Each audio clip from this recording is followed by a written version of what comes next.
Mírense, señores, apuntando sus armas al prójimo. El odio es una jaula que nos impide alcanzar la libertad. Sí, los 60 pueden haber muerto y desaparecido y su espíritu se habrá extinguido, pero los ideales siguen vivos.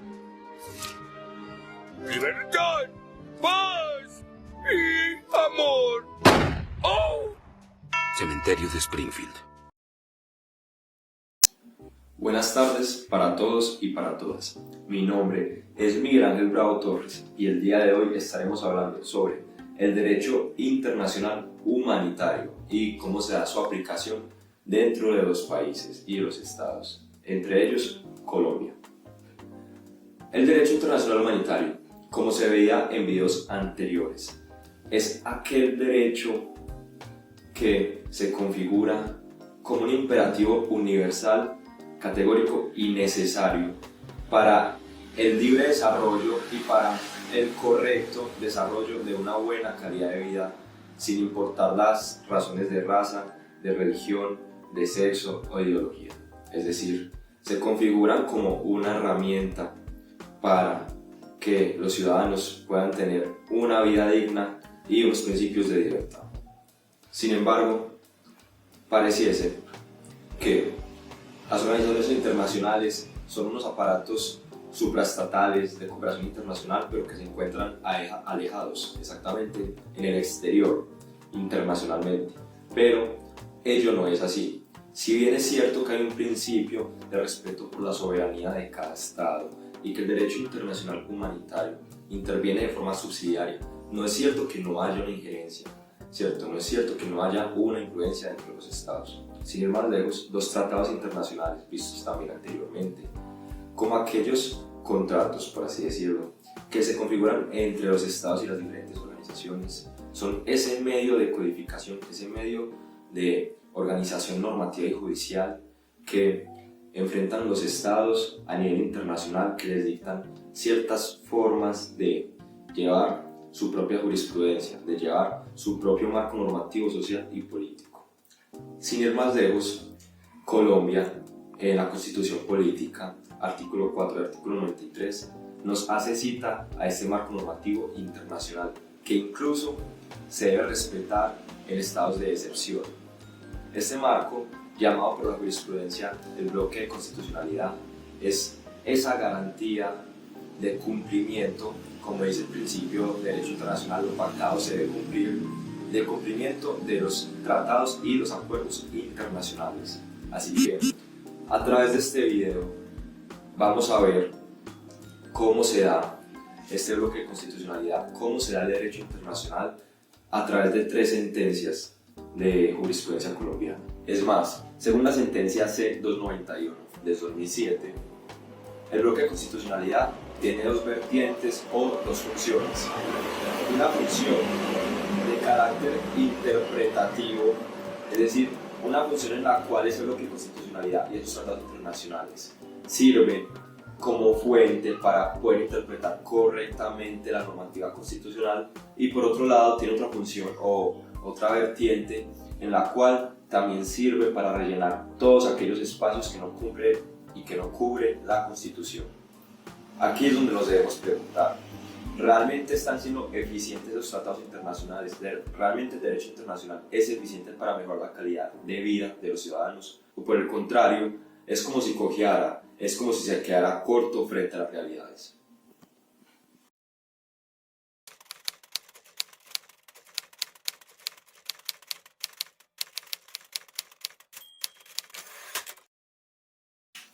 Situados en un estado como Colombia, ocupado por más de 40 millones de personas, surgen muchas preguntas. Es cierto que todos, como ciudadanos, nos encontramos regidos y mediados mediante un contrato social, mediante unos derechos humanos que nos otorgan ciertas libertades, pero también mediante ciertos compromisos. La pregunta que surge es: ¿hasta qué punto el Estado colombiano, como individuos, nos puede indicar qué hacer y qué no hacer? Nos enfrentamos anteriormente a casos como China, casos donde es evidente el control estatal para imponer en los ciudadanos ciertas normas y ciertos patrones de comportamiento. para censurar su libre opinión y su libre pensamiento.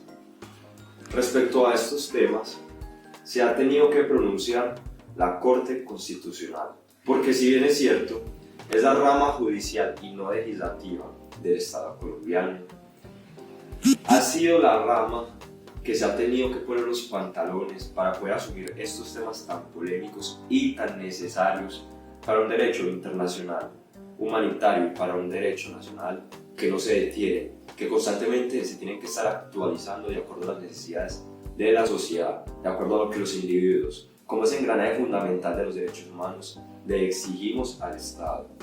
Entonces, en la sentencia C-221 del 94, el Estado colombiano tiene que hablar del tema de el uso y el consumo de las sustancias estupefacientes, de los psicoactivos, como por ejemplo la marihuana o la cocaína. ¿Qué pasa con el uso? ¿Realmente es correcto penalizar a una persona que lo consume? ¿O en ese momento el Estado estaría entrando en mi esfera íntima y personal? ¿Estaría entrando a coartar mis decisiones? Es decir, poner un ejemplo, si yo tengo una cerveza en la nevera, ¿el Estado es el que decide en qué momento me la debo tomar? ¿O soy yo el que debería tener la potestad y la libertad de tomar las decisiones de mi proyecto de vida? Así que la Corte Constitucional, viendo toda esta problemática, viendo todo este dilema moral, decide en esta sentencia despenalizar el consumo. Porque la Corte Constitucional entiende, a partir de la regulación y la Constitución de 1991, que nos encontramos frente a un Estado social de derecho, un Estado que pone como su base fundamental, como su objeto más grande de protección a cada uno de nosotros y, muy importante, nuestros derechos fundamentales, entre ellos nuestro libre desarrollo. Entonces, si bien al Estado colombiano, por sus políticas de salud y por sus políticas de seguridad y salubridad, le encantaría que los ciudadanos no consumieran este tipo de sustancias, que tuvieran una vida sana, una vida con deporte, una vida con recreación, una vida libre de todo vicio. Sin embargo, el Estado también sabe que esto es solo un deseo del Estado, pero como tal, la decisión y realmente el deseo del Estado debe ser procurar por respetar y por proteger esa libertad individual que tiene cada ciudadano de realizar su consumo, quiera o no, ya dependiendo de sus gustos. Entonces, ¿qué pasa aquí? En este momento es cuando la Corte Constitucional se da cuenta que para que el Estado cumpla ese fin máximo, fin último, como un Estado social de derecho, como un Estado de libertad, un Estado que asegura la libertad individual, más allá de procurar porque no haya un no consumo, tiene que procurar, tranquilo Andrés, tiene que procurar respetar y hacer valer esa libertad individual, porque hasta a partir de ese momento en que un ciudadano puede pensar y puede tener sus gustos y su personalidad de acuerdo a sus intereses, es en ese momento donde se construye tejido social y donde se construye nación. ¿Qué sucede, sin embargo, con este tipo de problemáticas? Este tipo de problemáticas no pueden ser solo abordadas con una cuestión de un populismo punitivo, de vamos a penalizar o vamos a despenalizar el consumo. También hay que tener en cuenta qué es lo que está detrás, también hay que tener en cuenta las medidas de seguridad, las medidas de educación que cumplan una función de prevención. Sin embargo, no lo que vemos acá, lo que vemos en esta sentencia es que el Estado se enfrenta simple y llanamente al problema de permitimos el consumo o no permitimos el consumo, pero lo que está antes y lo que está después no lo tenemos en cuenta en ningún momento. Entonces, si realmente el Estado lo que quiere es que sus ciudadanos eviten el consumo, tiene que realizar unas medidas preventivas y de acompañamiento, más allá de decirles hágalo o no lo haga, porque hay una realidad y es que los individuos, por su propia naturaleza, siempre tienden a buscar su libertad, así el Estado los coaccione. Pues, como sabemos, los derechos humanos son el fruto de una revolución y Estas revoluciones hoy en día todavía siguen, no acaban, por el contrario, cada vez son más y más.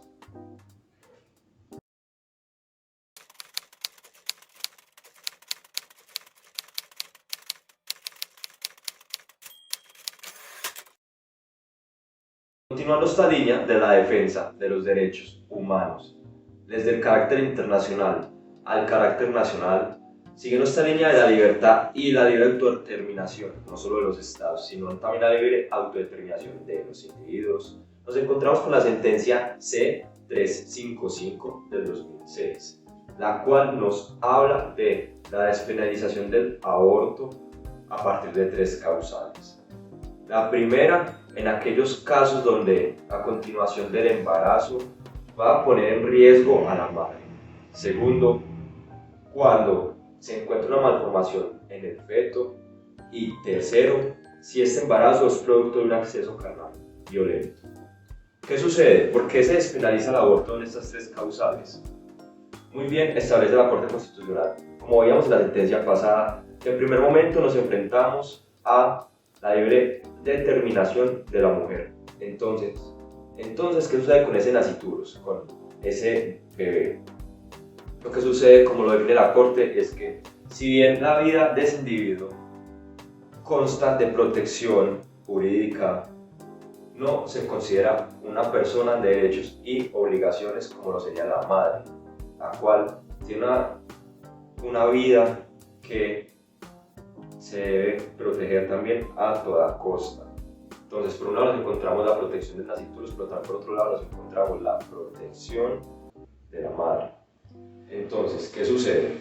Suponiendo el caso de que todavía estuviera totalmente penalizado el aborto, se estaría en contravía de la Constitución. ¿Por qué? Porque la madre no tendría voz ni voto sobre su propio cuerpo. Así que la Corte define que tampoco se puede otorgar los tratados. Remitiéndonos nuevamente a los tratados internacionales, entre tantos que Colombia tiene firmados, nos encontramos con la Convención Interamericana para la Protección y la Prevención y para la Violencia contra la Mujer, la Convención Belén Pará. Como decíamos al principio, Colombia es un estado conformado por ciudadanos. Sin embargo, hay que tener en cuenta su contexto político, su contexto social, su contexto religioso y cultural. Colombia, a través de su construcción histórica, después del surgimiento de una iglesia tan fuerte y tan marcada, se encuentra bajo muchas concepciones machistas, bajo muchas concepciones que consideran a la mujer como un mero habitáculo para dar lugar a la vida. Y así, la Corte Constitucional, defendiendo los derechos de la mujer, reivindicando a la mujer como una persona con la misma capacidad, con los mismos derechos, con los mismos deberes del hombre, define que no puede ser considerada solo un habitáculo, no puede ser considerada solo un vehículo para la vida. Por el contrario, también tiene el derecho a una determinación, también tiene el derecho a una dignidad, también tiene derecho a un respeto y a una consideración que la Corte Constitucional, en este caso, a través de esta sentencia, le concede.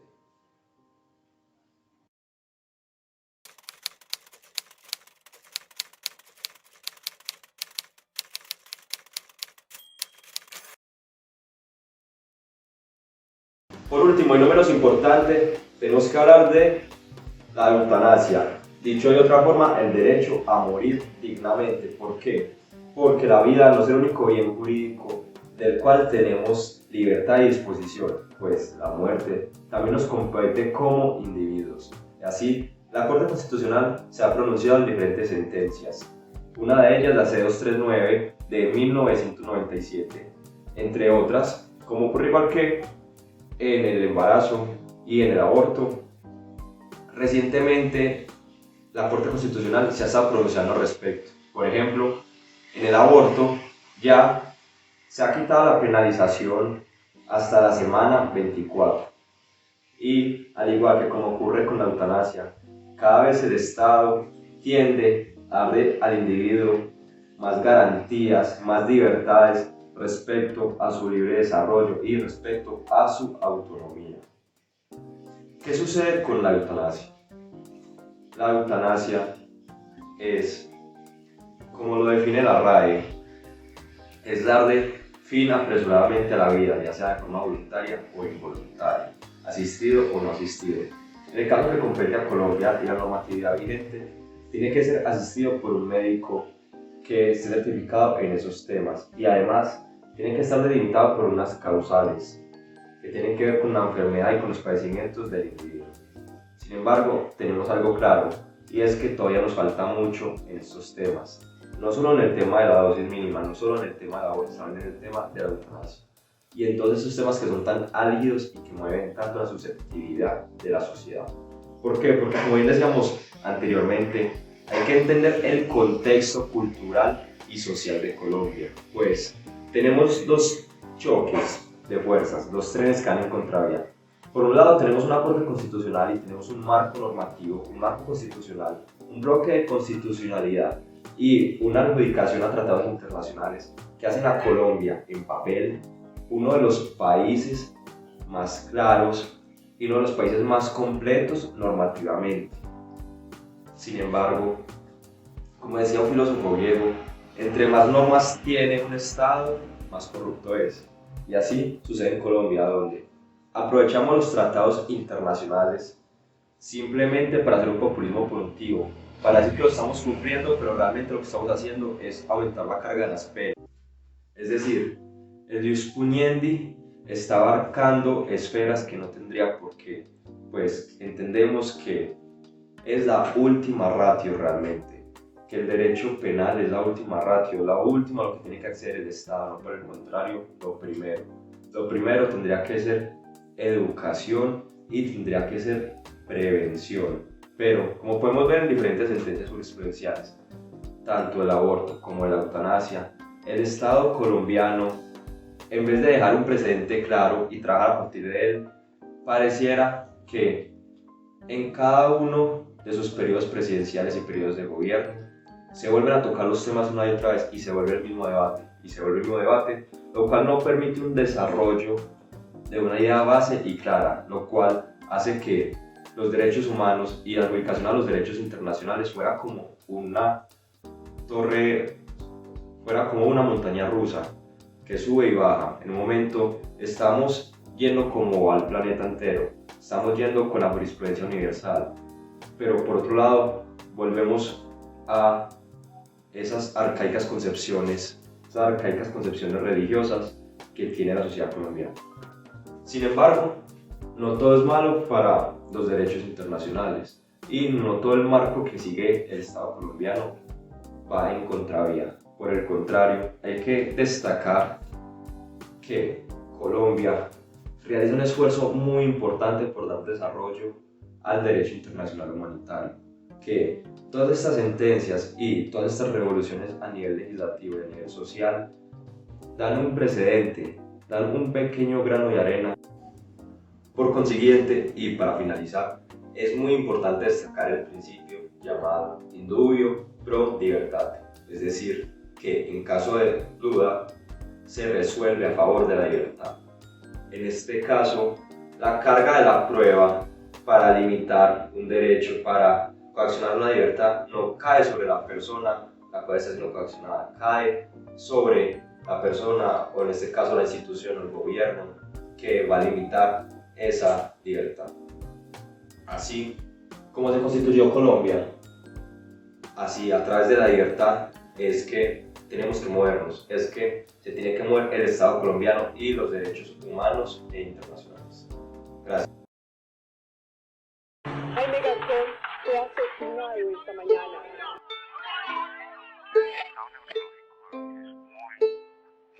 Sí, estoy luchando por aquello